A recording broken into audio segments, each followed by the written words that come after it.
नमस्कार, Allahabad breaking news में आप सभी का स्वागत है। प्रकाश पर्व पर प्रधानमंत्री नरेंद्र मोदी ने तीनों विवादित कृषि कानून वापस लेने का ऐलान कर दिया है। पीएम मोदी ने जैसे ही तीनों कृषि कानून वापस लेने की घोषणा की तो किसानों में खुशी की लहर दौड़ गई। इलाहाबाद की एडिशनल मंडी में किसानों ने किसान विश्राम गृह में एक दूसरे को मिठाई खिलाकर बधाई दी। वह किसानों ने कहा कि तीनों कृषि कानूनों को वापस होना किसान एकता की बहुत बड़ी जीत है।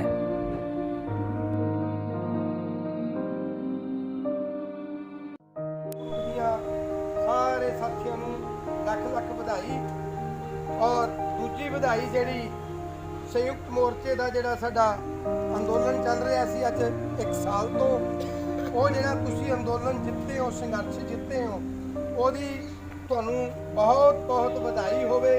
अज जेडे आपां इत्थे इकट्ठे होए हैं इस बधाई दी खुशी अज सारे जग दे अंदर इन्नी खुशी है, जन जन नूं इन्नी खुशी है क्योंकि 12 महीनों तो साडे बजुर्ग, साडियां मातावां, साडियां भैणां, साडे बच्चे उत्थे अंदोलन जिहड़ा दिल्ली दीयां बरूहां ते बैठ के लड़ी जांदे सी। अज जो सवेरे सवेरे मैसेज मिलिया तो खुशी का कोई अंदाजा नहीं रहा भी कितनी खुशी है सारिਆਂ ਨੂੰ। एक तो अज जिहड़ी मीटिंग अपनी हुई है कि आने वाले टाइम से जिहड़ा जिद्दन भी अपनों फाइनल डिसीजन अपना ये आ जाता राष्ट्रपति ਉਹਦੇ ਤੇ साइन करके सानू ये क्लीयर कर देंगे है कि ये ਜਿਹੜੇ ਤੁਹਾਡੇ कानून है रद्द कर दिए गए हैं और संयुक्त किसान मोर्चा दिल्ली की ਜਿਹੜੀ ਸਾਡੀ क्लीयरेंस आ जाती है भी ये कानून वो मन लेंगे और सानू ये देश कर देंगे। उस तो बाद असी अपनी खुशी का इजहार पूरे बाजार के अंदर पूरी मिठाइयां वंड के ढोल नगाड़े के नाल बाजार वाले साथियों का भी पूरा आपां जिहड़ा है धन्नवाद करना है जिन्हां ने ਜਦੋਂ ਜਦੋਂ भी आप एजुकेशन किए है, ਜਦੋਂ ਜਦੋਂ भी आप बंद का सद्दा दिता है, उन्होंने अपने प्रस्तान पूरे रूप में बंद करके अपने ਜਿਹੜੇ अंदोलन ਨੂੰ ताकत देने का काम किया।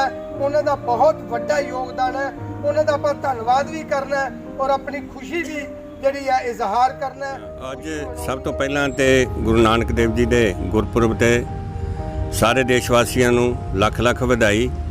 ਉਸ ਤੋਂ ਬਾਅਦ ਜਿਹੜਾ ਕਿਸਾਨਾਂ ਦਾ ਜਿਹੜਾ ਅੰਦੋਲਨ ਚੱਲ ਰਿਹਾ ਸੀ 1 ਸਾਲ ਤੋਂ ਲੈ ਕੇ ਬਾਰਡਰਾਂ ਦੇ ਕਿਸਾਨ ਬੈਠੇ ਸਨ। 3 ਕਾਲੇ ਕਾਨੂੰਨ ਜਿਹੜੇ ਕਿਸਾਨਾਂ ਤੇ ਥੋਪੇ ਗਏ ਸੀ ਉਹਨਾਂ ਨੂੰ ਰੱਦ ਕਰਾਉਣ ਵਾਸਤੇ ਡਾਕਟਰ ਸਵਾਮੀਨਾਥਨ ਯੋਗ ਦੀਆਂ ਸਿਫਾਰਿਸ਼ਾਂ ਔਰ MSP ਤੇ ਗਰੰਟੀ ਬਣਾਉਣ ਵਾਸਤੇ ਚੱਲ ਰਿਹਾ ਸੀ ਅੰਦੋਲਨ। ਉਹਦੇ ਤੇ ਅੱਜ ਸਵੇਰੇ ਸਵੇਰੇ ਜਦੋਂ ਖਬਰ ਵੇਖੀ ਨਰਿੰਦਰ ਮੋਦੀ ਜੀ ਨੇ ਉਹਨੂੰ ਵਾਪਸ ਲੈ ਰੱਦ ਕਰਨ ਦੀ ਗੱਲ ਕੀਤੀ ਹੈ, ਲੇਕਿਨ ਅਜੇ ਉਹਨਾਂ MSP ਤੇ ਨਹੀਂ ਕੋਈ ਗੱਲ ਕੀਤੀ, ਉਹਦੇ ਲਈ ਚੱਲ ਰਹੀ ਹੈ। ਲੇਕਿਨ ਜੋ ਵੀ ਅੱਜ ਉਹਨਾਂ ਕਿਹਾ ਹੈ ਅਸੀਂ ਉਹਦਾ ਸਵਾਗਤ ਕਰਦੇ ਹਾਂ ਔਰ ਅਸੀਂ ਇਹ ਉਮੀਦ ਵੀ ਕਰਾਂਗੇ ਕਿ ਸਰਕਾਰ ਪੂਰੀ ਤਰ੍ਹਾਂ ਇਮਾਨਦਾਰੀ ਨਾਲ ਜਿਵੇਂ ਰਾਸ਼ਟਰ ਦੇ ਨਾਂ ਸੰਬੋਧਨ ਕਰਕੇ ਉਹਨਾਂ ਨੇ ਇਹ ਗੱਲ ਕਹੀ ਹੈ ਕਿ ਅਸੀਂ ਕਾਲੇ ਕਾਨੂੰਨ ਜਿਹੜੇ ਉਹ ਰੱਦ ਕਰਦੇ ਹਾਂ ਤੇ ਸਵਾਮੀਨਾਥਨ ਯੋਗ ਦੀਆਂ ਸਿਫਾਰਿਸ਼ਾਂ ਨੂੰ ਅਜੇ ਲਾਗੂ ਕਰਾਉਣ ਦੀ ਗੱਲ ਉਹ ਲੜਾਈ ਜਾਰੀ ਹੈ। ਉਸ ਤੋਂ ਬਾਅਦ MSP ਤੇ ਗਰੰਟੀ ਜਿਹੜੀ ਚੌਥੀ ਗੱਲ ਨਾਲ ਜੁੜੀ ਹੋਈ ਸੀ ਉਹਦੇ ਤੇ ਅਜੇ ਨਹੀਂ ਗੱਲ ਹੋਈ। ਉਹਦੇ ਲਈ ਉਮੀਦ ਕਰਾਂਗੇ ਕਿ ਪ੍ਰਧਾਨ ਮੰਤਰੀ ਉਹਦੇ ਤੇ ਵਿਚਾਰ ਕਰਕੇ ਤੇ MSP ਦੀ ਗਰੰਟੀ ਕਾਨੂੰਨ ਬਣਾਇਆ ਜਾਏ ਤਾਂ ਕਿ ਕਿਸਾਨਾਂ ਨੂੰ ਸਹੀ ਰਾਹਤ ਜਿਹੜੀ ਹੈ ਉਹਦੇ ਨਾਲ ਮਿਲ ਸਕਦੀ ਹੈ। ਤੇ ਅੱਜ ਸਾਰੇ ਦੇਸ਼ ਵਾਸੀਆਂ ਨੂੰ, ਕਿਸਾਨਾਂ ਨੂੰ, ਸ਼ਹਿਰ ਵਾਸੀਆਂ ਨੂੰ ਜਿਨ੍ਹਾਂ ਨੇ ਸਾਡਾ ਸਹਿਯੋਗ ਕੀਤਾ ਅਸੀਂ ਸਾਰਿਆਂ ਦਾ ਬਹੁਤ ਧੰਨਵਾਦ ਕਰਦੇ ਹਾਂ ਕਿਉਂਕਿ 6-7 ਵਾਰ ਬਾਜ਼ਾਰ ਬੰਦ ਹੋਇਆ ਔਰ ਸਾਡਾ ਬਿਲਕੁਲ ਹਰ ਦੁਕਾਨਦਾਰ, ਰੇਹੜੀ ਫੜੀ ਵਾਲੇ, ਹਰ ਆਦਮੀ ਨੇ ਇਸ ਅੰਦੋਲਨ ਦਾ ਸਾਥ ਦਿੱਤਾ। ਅਸੀਂ ਸਾਰੇ ਜਨਤਾ ਦਾ, ਮਿਹਨਤ ਕਰਨ ਵਾਲੀ ਜਨਤਾ ਦਾ ਬਹੁਤ ਬਹੁਤ ਧੰਨਵਾਦ ਕਰਦੇ ਹਾਂ। ਬਾਕੀ ਇਹ ਕਿ ਕੀਮਤ ਬਹੁਤ ਜ਼ਿਆਦਾ ਸਾਨੂੰ ਕਿਸਾਨਾਂ ਨੂੰ ਉਤਾਰਨੀ ਪਈ। 700 ਤੋਂ ਵੱਧ ਕਿਸਾਨ ਜਿਹੜੇ ਸਾਡੇ ਸ਼ਹੀਦ ਹੋਏ ਨੇ ਬਾਰਡਰਾਂ ਦੇ ਉੱਤੇ, ਲੇਕਿਨ ਚਲੋ ਦੇਰ ਆਏ ਦਰੁਸਤ ਆਏ ਤੇ ਧੰਨਵਾਦ ਹੈ ਪ੍ਰਧਾਨ ਮੰਤਰੀ ਦਾ। ਅੱਗੋਂ ਇਹ ਲਾਗੂ ਕਰਦੇ ਆ ਕਿਵੇਂ ਕਰਦੇ ਆ ਉਹਨੂੰ ਦੇਖਾਂਗੇ। ਬਾਕੀ ਸਾਡੀ ਏਕਤਾ ਜਿਹੜੀ ਹੈ ਕਿਸਾਨਾਂ ਦੀ, ਸੰਯੁਕਤ ਮੋਰਚੇ ਦੀ, ਉਹ ਐਵੇਂ ਬਣੀ ਰਹੇਗੀ ਤੇ ਅੱਗੇ ਸੰਘਰਸ਼ ਜਿਹੜਾ ਚੱਲਦਾ ਰਹੇਗਾ। ਇੰਨਾ ਕੁਝ ਕਹਿੰਦਾ ਹੋਇਆ ਮੀਡੀਆ ਦੇ ਸਾਥੀਆਂ ਦਾ ਬਹੁਤ ਬਹੁਤ ਅਸੀਂ ਧੰਨਵਾਦ ਕਰਦੇ ਹਾਂ ਕਿ ਸਾਡੀ ਆਵਾਜ਼ ਲੋਕਾਂ ਤੱਕ ਪਹੁੰਚਾਉਂਦੇ ਰਹੇ। ਧੰਨਵਾਦ। ਸਵਾਲ ਕਿਵੇਂ ਹਾਂਜੀ, ਸਾਰਿਆਂ ਤੋਂ ਪਹਿਲਾਂ ਤਾਂ ਅੱਜ ਗੁਰਪੁਰਬ ਦੇ ਦਿਹਾੜੇ ਤੇ ਸਾਰਿਆਂ ਹੀ ਸਾਡੇ ਦੇਸ਼ ਵਾਸੀਆਂ ਨੂੰ ਗੁਰਪੁਰਬ ਦੀ ਬਹੁਤ-ਬਹੁਤ ਵਧਾਈ। ਔਰ ਅੱਜ ਸਵੇਰੇ ਜਿਹੜੀ ਸਾਨੂੰ ਸਾਰਿਆਂ ਨੂੰ ਵੱਡੀ ਜਿਹੜੀ ਖੁਸ਼ਖਬਰੀ ਮਿਲੀ ਏ, ਸਾਰੇ ਹੀ ਕਿਸਾਨ, ਮਜ਼ਦੂਰ, ਵਪਾਰੀ ਜਿਹੜੇ ਸੰਘਰਸ਼ ਦੇ ਵਿੱਚ ਹੁਣ ਤੱਕ ਲੱਗੇ ਨੇ ਇਸ ਅੰਦੋਲਨ ਦੇ ਵਿੱਚ, ਉਹਨਾਂ ਸਾਰਿਆਂ ਨੂੰ ਬਹੁਤ ਵਧਾਈ ਔਰ ਧੰਨਵਾਦ ਕਰਦੇ ਆ ਉਹਨਾਂ ਭਰਾਵਾਂ ਦਾ ਜਿਨ੍ਹਾਂ ਨੇ ਦਿਨ ਰਾਤ ਇਸ ਸੰਘਰਸ਼ ਨੂੰ ਸਫਲ ਬਣਾਉਣ ਵਾਸਤੇ ਇੱਕ ਕੀਤਾ ਹੋਇਆ ਸੀਗਾ। ਦਿੱਲੀ ਦੀਆਂ ਜਾ ਕੇ ਸੜਕਾਂ ਦੇ ਉੱਤੇ ਘਰ-ਬਾਰ ਆਪਦੇ ਛੱਡ ਕੇ ਔਰ ਕਾਰੋਬਾਰ ਛੱਡ ਕੇ ਆਪਦੇ ਉੱਥੇ ਜਾ ਕੇ ਬੈਠੇ ਸੀਗੇ। ਔਰ ਉਹਨਾਂ ਸਾਥੀਆਂ ਨੂੰ ਨਮਨ ਕਰਦੇ ਆ, ਸਾਡੇ ਸ਼ਹੀਦ ਹੋਏ ਨੇ ਜਿਹੜੇ ਜਿਨ੍ਹਾਂ ਨੇ ਸ਼ਹੀਦੀਆਂ ਦਿੱਤੀਆਂ। 700 ਦੇ ਲਗਭਗ ਜਿਹੜੇ ਕਿਸਾਨ ਸਾਥੀ ਸਾਡੇ ਉੱਥੇ ਸ਼ਹੀਦ ਹੋ ਗਏ ਆ ਔਰ ਉਹਨਾਂ ਦੇ ਪਰਿਵਾਰਾਂ ਦਾ ਵੀ ਅਸੀਂ ਬਹੁਤ ਧੰਨਵਾਦ ਕਰਦੇ ਆ ਜਿਨ੍ਹਾਂ ਨੇ ਹੁਣ ਤੱਕ ਸਬਰ ਰੱਖਿਆ ਹੈ। ਔਰ ਉਹਨਾਂ ਨੂੰ ਅਸੀਂ ਇਹ ਕਹਿਣਾ ਚਾਹੁੰਦੇ ਆ ਸ਼ਹੀਦਾਂ ਦੇ ਪਰਿਵਾਰਾਂ ਨੂੰ ਵੀ ਜੋ ਵੀ ਹੁਣ ਤੱਕ ਸਾਡੇ ਸਹਿਯੋਗ ਦੀ ਜਿਹੜੀ ਲੋੜ ਹੋਏਗੀ ਅਸੀਂ ਤੁਹਾਡੇ ਨਾਲ ਖਲੋਤੇ ਆ। ਔਰ ਜਿਹੜੀ ਗੱਲ ਰਹਿ ਗਈ ਸਫਲਤਾ ਦੀ, ਸਫਲਤਾ ਇਹ ਤਾਨਾਸ਼ਾਹ ਸਰਕਾਰ ਸੀ ਜਿਹੜੀ 1 ਸਾਲ ਤੋਂ ਅੜ ਕੇ ਬੈਠੀ ਸੀ, ਅੜੀ ਵਾਲਾ ਰਵੱਈਆ ਕਰਕੇ ਇਹਨਾਂ ਨੂੰ ਮਜਬੂਰਨ ਸਾਡਾ ਇਹ ਅੰਦੋਲਨ ਜਿਹੜਾ ਸਫਲ ਹੁੰਦਾ ਦੇਖਿਆ, ਵੇਖ ਕੇ ਵੋਟਾਂ ਦੇ ਵਿੱਚ ਇਹਨਾਂ ਨੇ ਹਾਰ ਮੰਨ ਕੇ ਤੇ 3 ਕਾਨੂੰਨ ਜਿਹੜੇ ਰੱਦ ਕੀਤੇ ਆ। ਔਰ ਆਉਣ ਵਾਲੇ ਸਮੇਂ ਦੇ ਵਿੱਚ ਸਾਡੇ ਸੰਯੁਕਤ ਮੋਰਚਾ ਜਿਹੜਾ ਦਿੱਲੀ ਹੈ ਉਹ ਜੋ ਫੈਸਲਾ ਲਏਗਾ, ਜਿਹੜੀ MSP ਦੀ ਗਰੰਟੀ ਦਾ ਕਾਨੂੰਨ ਹੈ ਉਹ ਲਾਗੂ ਕਰਨ ਦੇ ਉੱਤੇ ਵੀ ਸਾਡੀ ਜਿਹੜਾ ਵਿਚਾਰ ਚੱਲ ਰਹੀ ਹੈ, ਉਹ ਵੀ ਅਸੀਂ ਸਰਕਾਰ ਕੋ ਕਹਿੰਦੇ ਵੀ ਸਾਡਾ ਉਹ ਮੰਗੀ ਜਾਵੇ। ਆਉਣ ਵਾਲਾ ਆਦੇਸ਼ ਜਿਹੜਾ ਸੰਯੁਕਤ ਮੋਰਚੇ ਦਾ ਜੋ ਵੀ ਹੋਏਗਾ ਉਹ ਅਸੀਂ ਮੰਨ ਕੇ ਅਗਲਾ ਜਿਹੜੀ ਕਾਰਵਾਈ ਉੱਤੇ ਕਰਾਂਗੇ। जीत है, ये लोकतंत्र की जीत है, ये भारतीय संविधान की जीत है।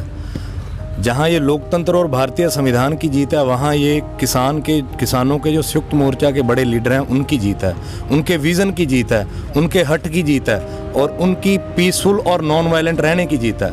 और इस जीत का श्रेय है जो जहाँ इन सभी लोगों को जाता है, वहीं हमारी माताओं और बहनों को भी जाता है, जिन्होंने वहाँ संयुक्त मोर्चे पर जब ज़रूरत पड़ी तब जाकर लंगर सेवा, हर तरह की सेवा का, और घर में अपने बच्चों को शाबाशी देकर भेजा कि आप वहाँ पहुँचो। चाहे शहीदियाँ भी हुई लेकिन फिर भी माताओं ने अपना हाथ या मुंह पीछे नहीं खींचा कि वहाँ जाने से आपकी शहीदी हो जाएगी। उन्होंने यही कहा कि बेटा आपका वहाँ जाना ज़रूरी है, देश के लिए, देश के मजदूर वर्ग के लिए और देश के मध्यम वर्ग के लिए आपका वहाँ पहुँचना ज़रूरी है, चाहे आपकी शहीदी भी हो जाए। जो आज ये जीत हुई है ये सभी 125 करोड़ भारतीयों की जीत है, चाहे मध्यम वर्ग है चाहे गरीब वर्ग है। एक तरफ कॉरपोरेट, आज मैं समझता हूँ कॉरपोरेट की हार है और मध्यम और गरीब वर्ग की जीत है। और उसके बाद जो अभी तो जो घोषणा की प्रधानमंत्री ने वो आधी अधूरी घोषणा है। अभी तो MSP पे भी कानून चाहिए हमें। जो हमारे 700 साथी शहीद हुए हैं उनके लिए भी जो कोई प्रावधान है उनको क्लेम देने का, वो भी अभी अधूरा है। और जो केस हुए हैं हमारे साथियों पर रजिस्टर्ड, लगभग 50,000 के आसपास पूरे देश में केस हैं, अभी तो वो केसों पर भी बात होनी है। तो अभी तो बहुत लंबी लड़ाई है और इस आंदोलन ने हम सबको एकजुट रहकर लड़ना सिखा दिया। जो आज़ादी हमें हमारे क्रांतिकारियों ने दिलाई थी, इस आंदोलन ने हमें ये बता दिया कि उस आज़ादी के मायने क्या हैं और उस आज़ादी को प्रयोग कैसे करना है। आगे से इस आंदोलन ने हमें बहुत कुछ सिखाया है। इस आंदोलन से सीध लेकर हम आगे भी लड़ाई जारी रखेंगे और जो शहीदों के सपनों का देश है उसको मंजिल तक पहुंचाएंगे और वही देश हम बढ़ाएंगे। इनकलाब जिंदाबाद।